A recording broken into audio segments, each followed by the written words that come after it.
男人仅凭一把普通的钥匙，外加一个小木锤，然后轻轻用力敲几下，就可以轻松地将房门打开。然而就是这种独有的开锁方式，竟被人们称之为撞匙。首先你得找来一把相同锁性的钥匙，然后将钥匙的锯齿磨平，利用撞匙的工作原理，用力撞击锁筒内的弹针。只要掌握好撞击的力度，什么所在这都是小菜一碟。通过反复的练习，男人终于学会了撞匙，于是便决定开始行动。而他的目标竟然是女子监狱。首先他前后观察了一番，确定没有问题后，便将做好的钥匙插入。然而此刻钥匙竟然被卡住，可身后还站着2个警察，于是内心变得紧张，结果却用力过猛断了。眼看计划已经失败，赶紧丢掉残余的钥匙，随脚便将其踢掉，假装没事人样的离开。可不到1分钟的时间，监狱铃就开始响起，很快半截钥匙就被找到，所有在场人员都要依次盘查。此刻男人则有点慌，谁料他经过观看监控，竟发现自己站在了盲区，于是随手乱指了个位置。最终男人逃过了一劫，可他为什么要挑战监狱，又为何要计划如此诡异的行动？这要将时间拉回1个月前，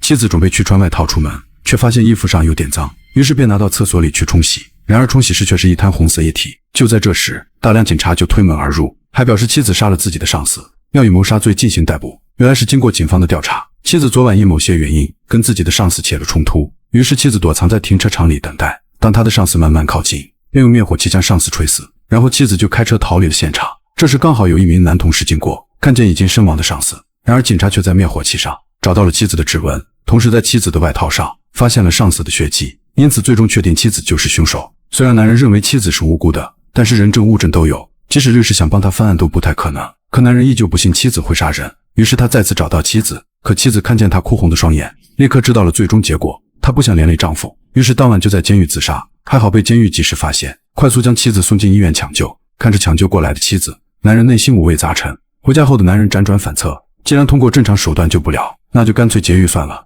但做这个需要一点经验才行。于是他一头扎进了图书馆，开始查阅各种关于越狱的书籍。正好被他找到了方法，是一本越狱高手的自传。于是男人找到这个作者，询问他是如何成功越狱妻子。还好作者如实表述，首先得做好越狱的一切计划，其次就是越狱后怎么逃离，再次就是如何保证最终的稳定。当作者得知男人要越狱的监狱，他的脸色瞬间大变，表示这个监狱可不太一般，在圈内那是出了名的难，一旦被监狱发现，警察就会在15分钟内封锁市区，30分钟内拦截所有公路，一旦被警察看见逃犯，会直接现场击毙。如果真的到了最后一步，那还不如老老实实的关着。但男人根本管不了那么多，指不定妻子什么时候又要自杀，他必须马上开始行动。于是他制定了一个初步的计划，15分钟必须出城，30分钟立马出国。不过这里还有几个棘手的问题，第一要有通过安检的假护照，第二需要够用5年的钱，第三就是最核心的问题，就是该怎么把妻子从监狱解出来。如今想这么多都是徒劳，而是要赶紧一件件的去办。于是他天天到黑市上堵人，见人就问会不会办假证，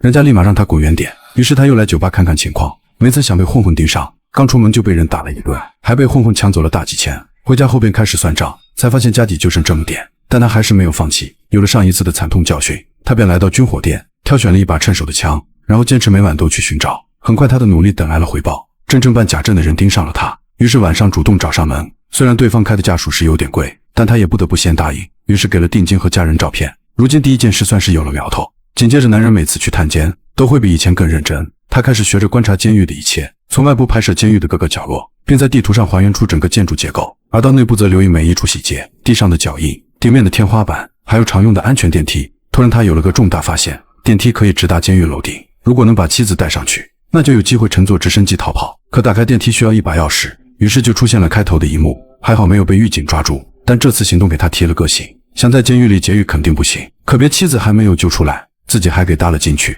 到时候孩子可就真没人管了。然后他思来想去，如果妻子有机会从监狱出来，那这个事就稍微简单。果然心有所想必有回报，他竟发现监狱会带犯人出来体检，这不就是他想要的机会？假如让医生觉得妻子有病，把人转移到附近的医院，那接走妻子就非常的简单。于是他开始观察体检的运输车，计算好工作人员的活动时间。回到家后他又找开车门的视频，学着在网球上戳个洞。第二天等工作人员离开，他便用视频上的方法成功将车上的门锁打开，然后进到车厢内，找到妻子的检查报告，并拍下里面所有内容。回家后便开始制作假报告，没成想情况突然发生变化，妻子临时接到通知，3天后将被转移到另一个监狱，这让男人的计划全被打乱。本来男人是计划把房子卖掉，等有了经费才开始行动，可现在3天时间根本不够，于是他又有了个大胆的想法，赶忙把孩子送到母亲家，然后开车来到银行门口，把自己全副武装起来。可就在准备开门的瞬间，他觉得这事还是不妥，毕竟自己也是个教授级别，如果做出这种事怎么为人师表？最终还是放弃了这个想法，实在不行那就去劫富济贫。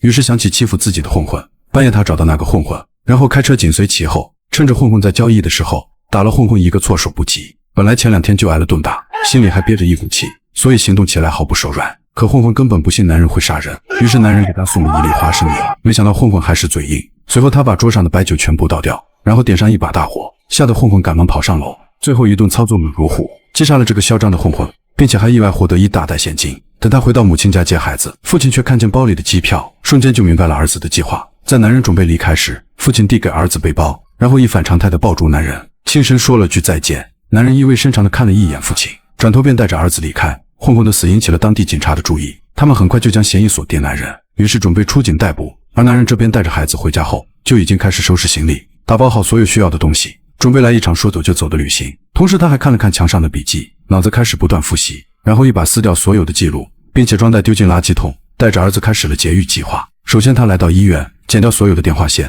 然后紧跟体检运输车，用同样的办法打开车门，快速将妻子的体检报告替换。此时他完成了计划的第一步，然后把孩子送去朋友家玩，而自己则却在监狱外的等候。很快医生看到被调换的报告单，判定妻子真的生病了，于是赶紧联系医院。此刻电话线断了，根本打不通，他们只好把妻子送进救护车。看着救护车从监狱开出，他赶紧开车紧跟其后。正当妻子刚被送进病房，押送警察就汇报一切正常，然后再回头一看，眼前就出现一把枪。此刻妻子整个人都懵了，但男人并没有解释，只是让旁边的警察举起手来，并解开妻子的脚铐。妻子却还在一旁喋喋不休，男人依旧我行我素，因为整个计划只有男人知道。如今他没有时间解释，只是让妻子跟着自己走就行。随后他按下计时器，15分钟内他们必须逃走。警察已经赶到了医院，就在准备乘坐电梯时，却与男人打了个照面。最后男人快速关上电梯门，此时警察以为他们会去地下室开车，谁料男人临时改变主意，丢掉身上白大褂，准备用孙子兵法的调虎离山。然后两人则返回到1楼，利用平常观察过的地形，成功走出了医院。然而这还没完，男人通过观察了解，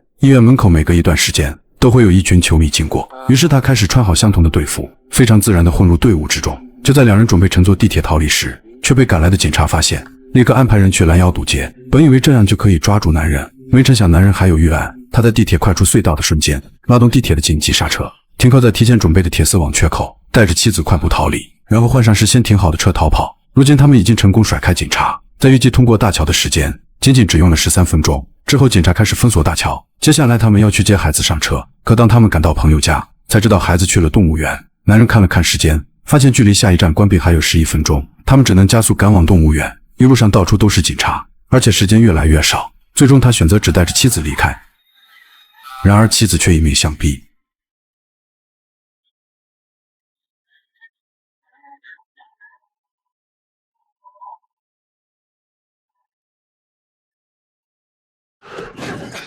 最终男人只能妥协，再次开车返回。等男人成功接到孩子后，俨然时间已经不足。此刻所有火车站和客运都被封锁，公路警察也在逐一排查，专找一男一女带着孩子的车。眼看计划就要失败，然而男人开车还是继续往前。警察看了他们几眼，竟然给他们放行。原来车里还多了2人，因为在他们出发前，男人去了一趟火车站，并接了2个去旅行的老夫妇，于是搭着他们成功逃脱。现在他们就剩下最后一步，如何逃出海关检查。此时男人的手却不停颤抖，妻子一把接过，递给了海关检察官。就在他们刚好顺利通过检查，恰好轮到海关换岗时间。此时电脑里才发来更新，亮出了他们一家人的照片。然而他们却已经登上飞机。另一边的警察来到男人家搜索，他们发现了几张纸片，分分步步拼凑下来，总算知道他们逃亡目的地，于是立刻出警前往。然而警察等来的回答确实没有这几个人。原来那些碎片是男人故意留下的，就是用来迷惑警察。事到如今警察也无可奈何，只能向着上帝祈祷，千万别再遇到这种高智商的人。而负责妻子案件的警察也很迷惑，当时那个女人到底杀没杀人？我们通过上帝的视角来看，其实真相是这样的。当天的那个晚上，受害者上司遇到了一名劫匪，劫匪一下把他砸死，然后顺手把灭火器丢在一旁。而女人下班准备提车，却迎面撞上了那个劫匪，慌乱中不小心勾掉了对方的扣子。同时凶手意外将血迹擦在女人身上，可在他走到车前时，并没有看见倒地的上司，而是看见地上的灭火器，出于好心才将灭火器移走。然而在开车离开的同时，刚好被经过的男同事看见。可由于当天晚上下着大雨，所有对女人有利的证据都被冲掉，但唯一能证明女人清白的扣子却永远卡在了路边的下水道，并且也不会再有人知道。